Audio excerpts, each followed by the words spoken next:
I'm originally from Germany, based in Malta, and we're in the beautiful city of Singapore. We're in Singapore on the Bitcoin yacht, enjoying ourselves. Token 2049.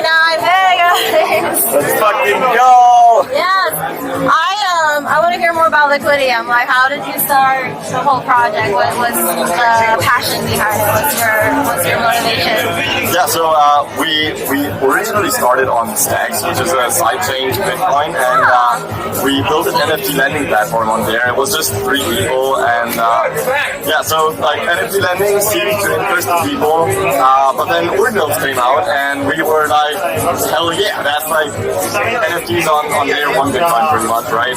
So we started looking into it in February of 2023, and we were immediately convinced by it, and people were using Discord and Google Sheets to trade their ordinals. So we were like, okay, marketplaces are probably going to evolve here, so let's just stick to what we know and still do lending.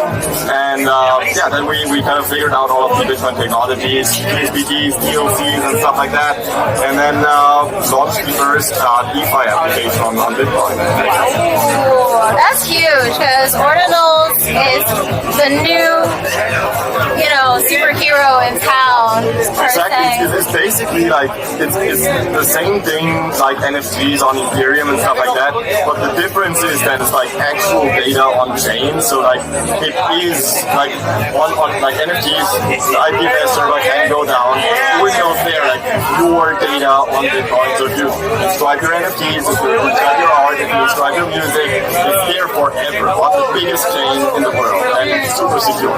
When did you get into Bitcoin? I got into Bitcoin, I think about six years ago, and 18-ish, yeah, exactly. And yeah, I was really happy about it, because it was like a refreshing difference to just the regular stock market from an investment perspective. And then I also realized that it's like really a network, and the blockchain is much more than just a company or something like that. You can actually like build new companies on top of that, and that was what just got me hooked. Well, before Bitcoin, like, what was your job? Like, what did you dream of doing before Bitcoin, and then now you're this Liquidium co-founder? Yeah, so I mean co-founder. Sorry, I said CEO founder. Yeah, so in like what I did before is basically I went to school. What did you study? I studied UI and UX design, so that's kind of where also I think some of the Liquidium parts came from. Like in the beginning, I was just obsessed with building a really good interface for a DeFi application, because so many DeFi applications were just really overwhelming. But yeah, when I got into Bitcoin, I was still in high school, and then I started studying like in university, UI and UX design, and then one year in or something, I built Liquidium, and that was then in university, from first year of university. And then my parents were kind of like, yeah, no, you can't do this, you have to do university. And I was like, okay, let's make a bet. If I am able to raise money, then let's continue doing Liquidium, and I will drop university. And they were like, okay, sure. We ended up raising $4 million, and I was like, okay, fuck university. How did that feel when that day you went to your parents and be like, Mama, Papa, I raised 4 million motherfuckers?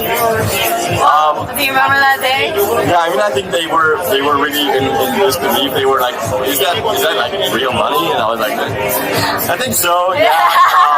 And then they were like, okay, cool. It seems like you're really doing a thing there, so.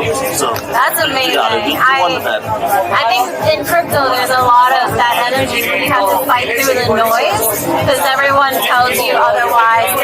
They don't even know what they're talking about, but they don't know. They don't know what they're talking about. I mean, so to hear you say that you were in school, but you believed in it so much that you made an executive decision as a human being of yourself. You're like, no, I'm gonna do this. So I think a lot of people in Bitcoin and crypto have experienced that as well.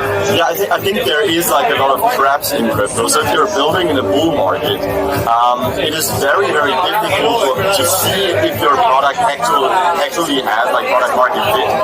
Because in a bull market, everybody is going to use everything because they think they get free money, right? If you're building in a bear market, it's very different. If you're actually building a product in a bear market and it works, then it's also going to work in the bull market and it's going to survive the next bear market. You can only go up. Exactly. So when we were able to build traction in the bear market, that was when I was like, okay, this product is going to work, so I want to dedicate my time to it. This is an opportunity that we didn't have before because the stars lined up, ordinals came out, Bitcoin was ready to have a product like this, so I didn't want to miss this opportunity. So what's the future for Liquidium and your future and Bitcoin's future? What do you have for us? What's the alpha? A little. I mean, everything that we're building is just a stepping stone into our grander vision, and the grand vision is to just build like a really, really cohesive, big, liquidity layer on several blockchains actually. So beyond Bitcoin potentially in the future. What chain are you using? We're currently exploring cross-chain opportunities between layer 1 Bitcoin and layer 1 Solana and layer 1 Ethereum. It's like giving you the possibility to borrow USDC on Ethereum against native Bitcoin and stuff like that, because that's also something that institutions are interested in. Right now we're just focusing on the teacher market, obviously, which I think is great. Like, it's so much fun to be in the teacher market, but I think we want to build kind of the financial rails on Bitcoin and other chains that other companies have it easy to just plug our liquidity rails into their products and build on top of it.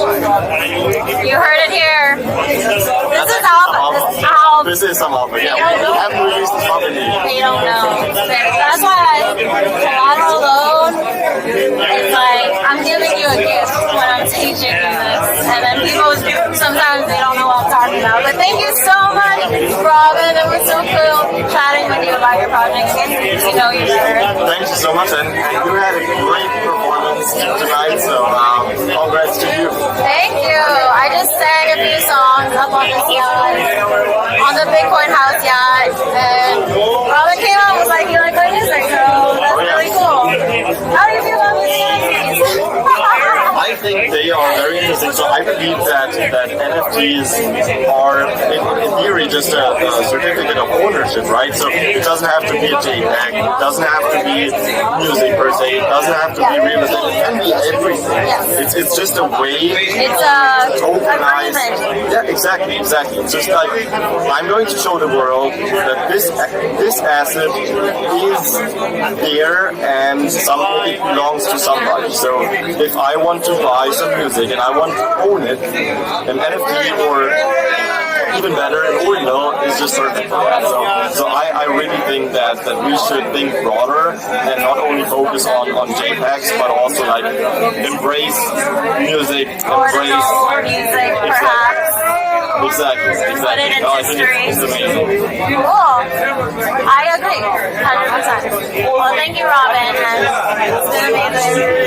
He's really tall. Thank you.